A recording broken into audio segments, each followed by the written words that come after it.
In this video, we'll make a storage analysis tool that displays the sizes of files and folders in your PC, along with information about how much storage is left in each of your drives.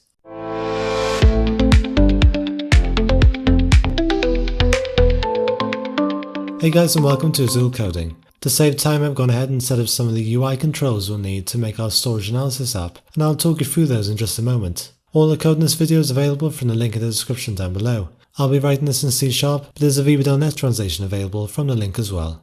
Let's get the application set up first of all. I've got a fairly simple interface which contains a text box that will display the current folder path, alongside a Choose Folder button, an items control that will display the list of folders and files in the current directory with their respective sizes, and a sidebar that displays the total folder size, along with some information about the user's drives that we'll cover at the end. If you're looking for a better interface than this, take a look at Quota Express, which is free to download and open source. Check the link in the description to get the code and install it on your device. But let's get back to the application we'll be looking at today, and we'll need to install a plugin that we'll use later on. So go to Tools and Visual Studio, NuGet Package Manager, and then Manage NuGet Packages for solution. Search for Windows API CodePack Shell, and make sure this one here is installed. In the code behind, we'll need to add these two imports here. And while we're here, I've also declared some global variables such as the observable collection, which will contain the list of files and folders in the UI, a folder browser from our plugin, and some other variables we'll make use of later on in the video. Further down, I've added a rather complicated looking function which essentially just formats a number of bytes into a readable string, so instead of displaying a really long number, we can simplify that down to gigabytes for example. And I've also created a custom file item class that we'll use to represent a file or folder in the list in the UI. This file item contains the file name and path, whether or not it's a folder, and the file size as a long integer of bytes. Because it'll take a while to calculate the size of a folder, we want to perform this asynchronously, and so we'll be updating this file size property as and when we get the file size. Because of this, we're using a property change event handler to update the UI when the property changes. I explain this approach in further detail in this data binding video on the channel. Below this are two converters, which we'll use to convert the property values in file item to something that can be used in the UI. The first one will check the isFolder property we just saw, and display either a folder or file icon respectively, and the other one will format the number of bytes into a readable string, using the function we saw earlier. If we don't have the file size for a particular item, it'll be set to -1, in which case we can display calculating. When you add these converters to your code, be sure to run a build straight after to avoid any errors. Once you've done that, you'll need to add the converters to the XAML code as a resource here, and we can then make use of them in our items control. For every file or folder item displayed here, we'll add a button with a click event handler, and we'll store the file item instance as a tag so we can access it later. We've got our converters here for the icon and file size, and we're displaying the file item alongside them. Now we set up the app, let's add in the main functionality. We'll start by calculating the sizes of files and folders first, so let's create a new helper function to do that.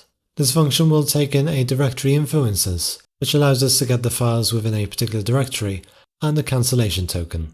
Because we're calculating file sizes asynchronously and the user can navigate to a different folder at any time, we'll be cancelling this calculation process in that case, and so we need access to this token to check if it's been cancelled.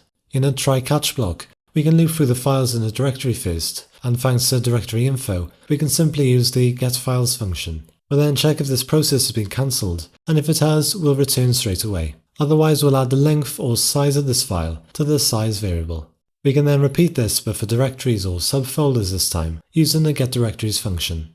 And because we need to recursively loop through all the contents, the function can call itself to add to the size variable that will eventually return.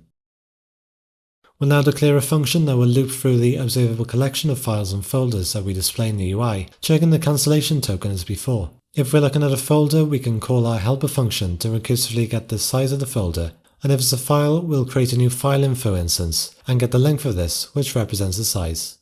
Now on to the most important function, getFiles, which should be called when we want to load the UI with a new directory. I'll set up a try-catch block again, and then get the list of files and list of folders in the chosen directory. It's important to note that this function might be called when we're already calculating file sizes for the current directory displayed in the UI. To avoid any clashes, we'll want to cancel any running task and wait until that task is cancelled, at which point we can get a fresh cancellation token and clear the observable collection ready for it to be filled again.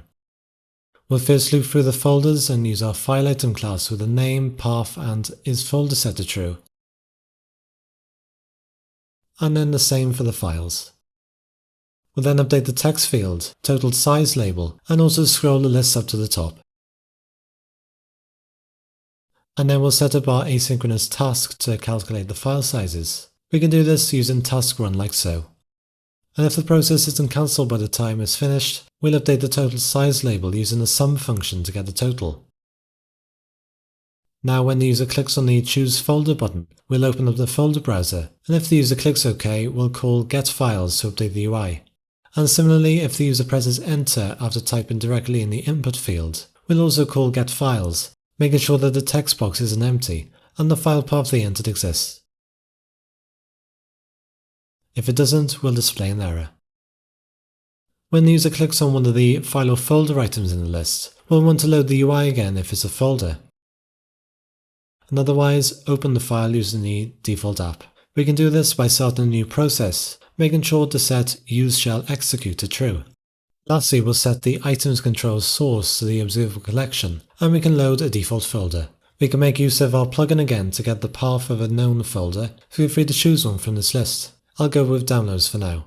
Let's run the application and see it in action. As you can see, the downloads folder is loaded in as intended, with the file sizes displayed correctly. I'm also able to explore any one of these folders, and I can use the folder picker as well.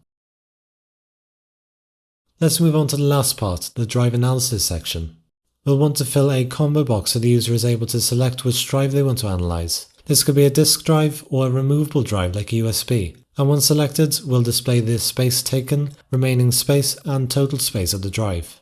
Moving to the code behind, when the app is loaded, we can update the combo box with a list of drives using driveinfo.getDrives, mapping this to a collection of combo box items. If you're not familiar with the select function, check out this video on link functions, where I explain this and many other useful functions in more detail. But for now, we'll use a switch expression to create a display name for this drive. For example, if it's a USB, we'll display USB drive, followed by the drive name. And then we can create a combo box item with this display name, and the original drive name as a tag hidden behind the scenes so we can access it later. Make sure to also select the first item of the combo box. When the user selects an item from the combo box, we'll get the name of the respective drive from the tag property that we set just now, and we'll use it to get the drive info. The drive info class allows us to get useful data about a particular drive, so I'll use this to update the labels in the UI using our format bytes helper function from before. It's important to note that some drives might not be available. For example, a USB drive will still show up even if there isn't a USB plugged in, so that's why I've wrapped this in a try-catch block. Let's test it out. So we're getting the information correctly for drive C, and if I change it to the USB drive, we get nothing because there's no USB plugged in, and drive E also works as well. Be sure to check out Quoter Express for an example storage analysis app, and why not check out the other open source Express apps while you're there. I've also made a language and insight built to 11T that's 100% free. All the links are in the description down below. Be sure to leave a like if you enjoyed this video and subscribe to keep up to date with the latest from Azul Coding. Thanks for watching and I'll see you soon.